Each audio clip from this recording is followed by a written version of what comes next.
बिस्मिल्लाहिर्रहमानिर्रहीम अस्सलाम वालेकुम। IAEA ने एक बार फिर से इजराइल को सूंघ कर बताया है कि ईरान अभी भी सीक्रेटली यूरेनियम को एनरिच कर रहा है और एनरिच यूरेनियम इतना ज़्यादा हो चुका है कि फ़र्ज़ करो कि अभी ईरान के ख़िलाफ़ जंग शुरू हो जाती है अमेरिका और इजराइल की, तो जंग के दौरान, ना कि जंग से पहले और जंग के बाद, जंग के दौरान एक तरफ ईरान जंग लड़ रहा होगा, दूसरी तरफ वो एनरिच हो चुके यूरेनियम का इस्तेमाल करके कम से कम 9 न्यूक्लियर बॉम्ब बनाकर टेबल पर रख सकता है या कहीं पर भी पटक सकता है। ये पूरी रिपोर्ट है, बड़ी लंबी चौड़ी रिपोर्ट है। इसके अंदर बहुत सारी डीप जानकारियां भी दी गई है कि किस तरीके से ईरान सीक्रेट तरीके से सीक्रेट जगह पर नेगोशिएशन बातचीत के दौरान भी यूरेनियम को एनरिच करने में लगा हुआ है, जबकि ईरान ने इस बात को खुला बोला था, भाई डील के दौरान भी हम यूरेनियम को एनरिच करेंगे और इसको जारी रखेंगे, रोकेंगे नहीं। बहरहाल दुनिया भर की मीडिया आउटलेट्स ने इसको पब्लिश किया है क्योंकि IAEA ने कहा है, दावा किया है, तो अब ये बहुत बड़ी खतरे वाली बात है। समझ रहे हो ना, मैं लगातार बताता रहता हूँ कि पूरी दुनिया के पास हज़ारों हैं, उनसे खतरा नहीं है। ईरान के पास 1-2 आ जाएंगे तो उनसे खतरा है। अब इसी चीज़ को एक मोमेंटम देने के लिए इस्तेमाल करते हुए इजराइल के प्राइम मिनिस्टर नेतन्याहू ने मौके पर चौका मारते हुए इंटरनेशनल कम्युनिटी, मतलब अपने गुलामों और अपने इत्तेहादियों से ये अपील की है कि आओ हमारे साथ मिलकर आतंक मचाएं, मतलब हमारा साथ दो, अब हमें ईरान के ऊपर हमला कर देना चाहिए क्योंकि ईरान रुक नहीं रहा है।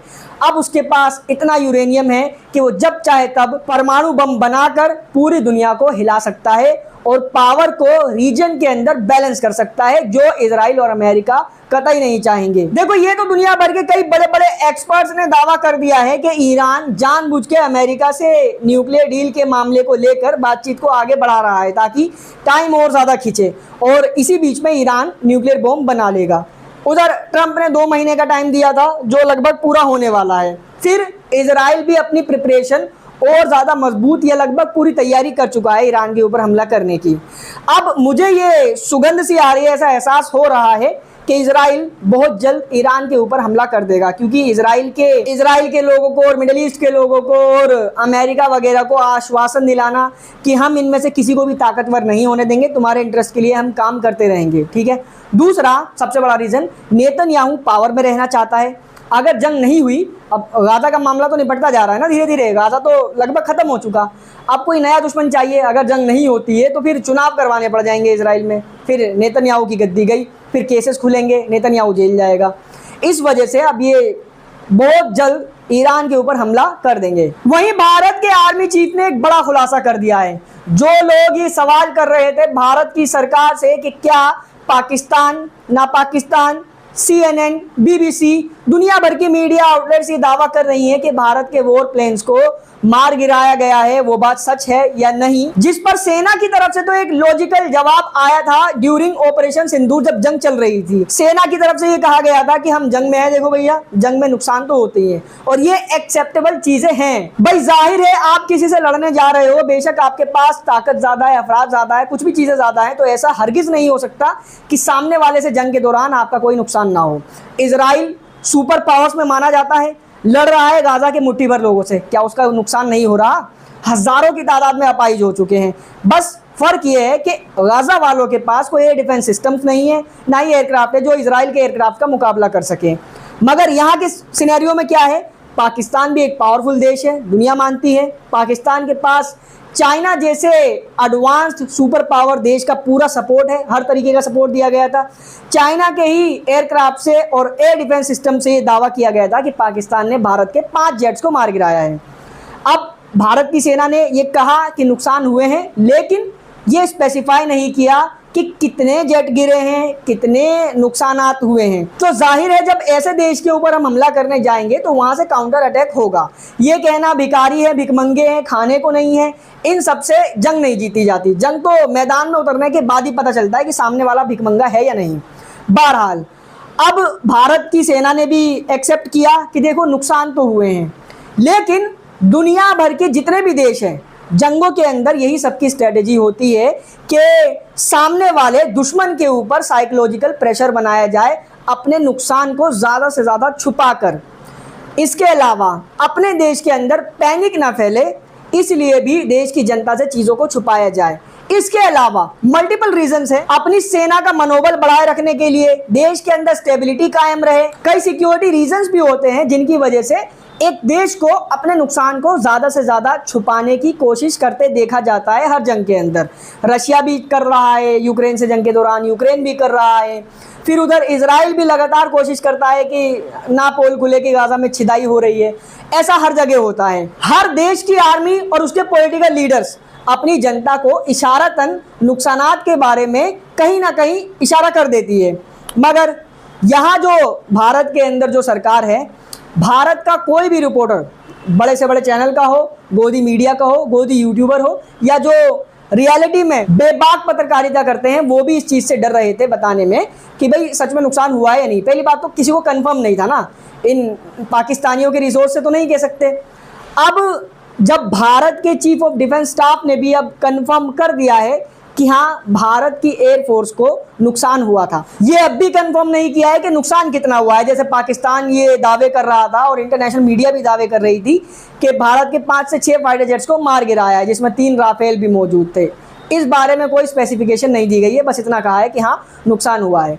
अब जब भारत के CDS chief of defence staff ने इस बात को खुलकर कह दिया है, तो कुछ लोग थे जिन्हें आप सरकारी गुंडे मवाली कह सकते हो, न्यूज़ चैनल्स पर उनको 5,000 रुपये घंटा देकर बुलाया जाता है और बकवास करवाई जाती है। उनमें से एक है गोबर भाटिया।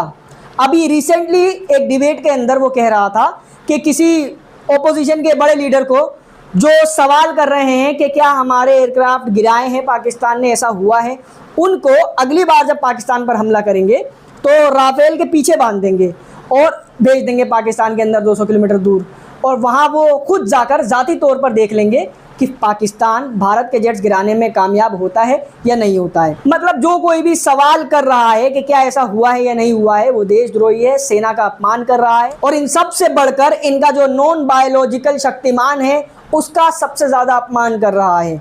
ऐसा हो ही नहीं सकता कि इनके राज में भारत को कोई हाथ भी लगा सके। वहीं यमन ने एक बड़ा ऐलान किया है, और अगर ये बात सच निकली जो यमन ने कही है, तो इजराइल का जो आसमानी आतंक है वो आने वाले कुछ वक्त में कटी हुई पतंग की तरह नजर आएगा आसमान के अंदर। यमन ने ये ऐलान किया है कि हम अनकरीब इजराइल के वॉर प्लेन्स को आसमानों में कटी हुई पतंग बनाकर इनके घमंड को औंधे मुंह गिरा देंगे।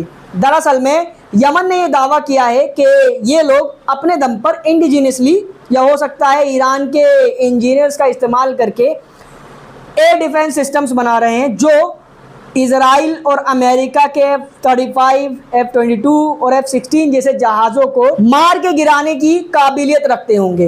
अब अगर ये बात 90% तक कम से कम एक्यूरेट होना चाहिए, अगर सच हो जाती है, यमन कामयाबी हासिल कर लेता है ऐसा डिफेंस सिस्टम बनाने में, तो पहली बात तो उन जो जानवर का हगा हुआ खाने वाले हैं जो कहते हैं कि मुल्लों ने एक सुई भी बनाया है, जबकि उसी अल्फाज को कहने के दौरान वो बैठे होते हैं APJ अब्दुल कलाम की बनाई गई मिसाइल पर, उनके मुंह पर भी एक जोर का जूता होगा। एक फटीचर देश जो पिछड़ा हुआ है, जिसके पास खाने को नहीं, वो ऐसा डिफेंस सिस्टम तैयार कर लेगा जो अमेरिका के दुनिया के सबसे ख़तरनाक माने जाने वाले जेट्स का शिकार करने में कैपेबल होगा, अगर ये बात सच होती है तो।